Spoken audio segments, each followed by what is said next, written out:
نماز پڑھنے کا کیا حکم ہے؟ ہاں یہ بھی اچھا پوچھا آپ نے. پانی کا جہاز یا کشتی. دیکھیے سب سے پہلے اصول یہ ہے کہ جہاں نماز پڑھی جائے وہ جگہ زمین پر قائم ہو یا زمین ہو.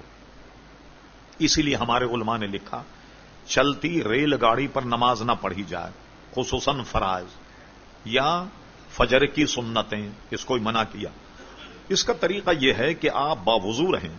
اور ہمارے یہاں تو آپ جانتے ہیں کہ ریلوے نے اتنی ترقی کی ہے کہ ایک مرتبہ ٹرین اپنے وقت پہ پہنچ گئی کینٹ اسٹیشن پہ. لوگ بہت تالی بجا کے اس سے بھائی واہ واہ واہ یار تو بڑے ٹائم سے پہنچ گئی. تو اس نے بتایا ٹی ٹی نے کہ کل کی ہے یہ. اب مجھے بتائیے راستے میں اتنی کھڑی ہوتی گھنٹوں، آپ جب چاہے نماز پڑھ لیں اپنی. جب ٹرین کھڑی ہو جائے باوضو رہیں تو کبھی آپ کو دشواری نہیں ہوگی. ٹرین چلتی ہوئی ٹرین میں نہیں پڑھیں. ہاں کب پڑھیں گے آپ؟ کہ جب نماز جانے کا وقت ہو جائے خدا نہ خواستہ اور ٹرین چل رہی ہے تو نماز قضا نہیں کریں گے، ٹرین پہ پڑھ لیں گے. پڑھنے کے بعد اپنے منزل مقصود پر جا کر پھر اس کا اعادہ کریں گے. ٹھیک. اب آئیے پانی کا جہاز چل رہا ہے یا کشتی چل رہی ہے، اس پہ نماز اگر آپ نے اس کو کھڑا بھی کر دیا تب بھی پانی پر ہے، زمین پر تو نہیں.